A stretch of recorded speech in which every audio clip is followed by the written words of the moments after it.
if f maps R to S defined by fx is equal to sin x minus root 3 cos x plus 1 is onto, then what is the interval of S?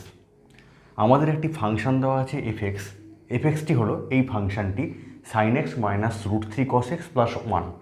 এই ফাংশনটি define করা আছে real number থেকে s এর উপরে, যেখানে ডোমেনটা হচ্ছে r আর কোডোমেনটা s।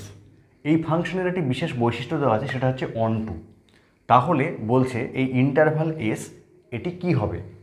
যেহেতু ফাংশনটা অন টু দেওয়া আছে, তাহলে range of F is equal two codomain of F, range of F is equal two S. তো আমরা জানি সাইন এক্স আর কস এক্সের যে রেঞ্জ সেটা হচ্ছে ক্লোজড ইন্টারভাল -1, 1।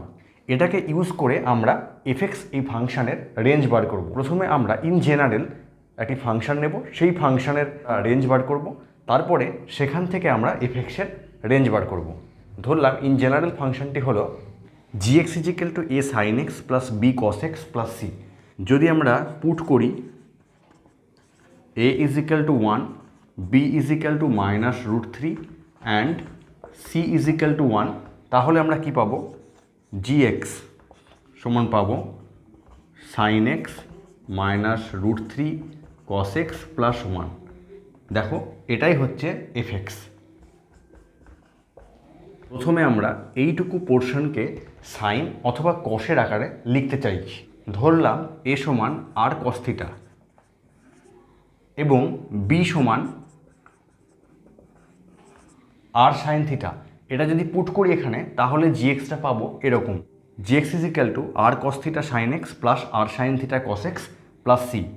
তাহলে এটাকে লিখতে পারি এরকমভাবে।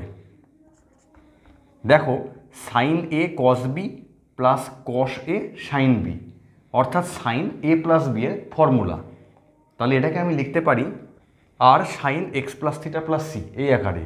আমি এইটুকুটাকে লিখতে পারি এরকমভাবে -1 less than equal to sine x plus theta less than equal to 1। এবার আমি বোথ সাইডে আর দিয়ে গুণ করব। তাহলে এটাকে কীভাবে লিখতে পারি? আর হচ্ছে পজিটিভ নাম্বার, তাহলে এটা ইমপ্লাই করবে কি? এরপরে আমি বোথ সাইডে সি যোগ করব, তাহলে minus R plus C less than equal to R sine x plus theta plus C less than equal to R plus C. এই দেখো এই পোর্শনটুকু, এটা মানেই হচ্ছে কিন্তু জিএক্স, এই পোর্শনটুকু মানেই কিন্তু জিএক্স। তাহলে এটাকে কীভাবে লিখতে পারি? এটাকে লিখতে পারি minus R plus C less than equal to g x less than equal to R plus c. এবার এই আর এর ভ্যালু কত হবে আমরা দেখব। তার জন্য এই যে 1 নাম্বার ইকুয়েশান আর এই হচ্ছে 2 নাম্বার ইকুয়েশান, উভয়কে স্কোয়ার করে যোগ করব। 1 স্কোয়ার প্লাস 2 তার স্কোয়ার। এটা ইমপ্লাই করবে কি?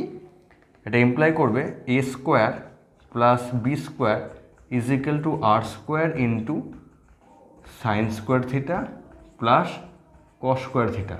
Sign square plus theta plus cos square theta is equal to 1, this is equal to R square into 1, that is equal to R square. তাহলে এখান থেকে আর এর ভ্যালু কী পাবো? আর এর ভ্যালু হচ্ছে root over a square plus B square. আমরা পজিটিভটাকে নিয়েছি কারণ এখানে আর হচ্ছে পজিটিভ। এবার তাহলে এই আর এর ভ্যালুটা এখানে পুট করলে আমরা যেটি পাবো সেটি হলো এটি। এবারে আমরা যদি a is equal to 1, b is equal to minus root 3 আর c ইজ ইকাল টু 1 এই জিএক্সে পুট করি, তাহলে g x is equal to f x হয়ে যাবে এবং এইগুলো সেরকমভাবে চেঞ্জ হবে এবং সেটি চেঞ্জ হয়ে হবে এরকম। This implies 1 less than equal to FX less than equal two 3।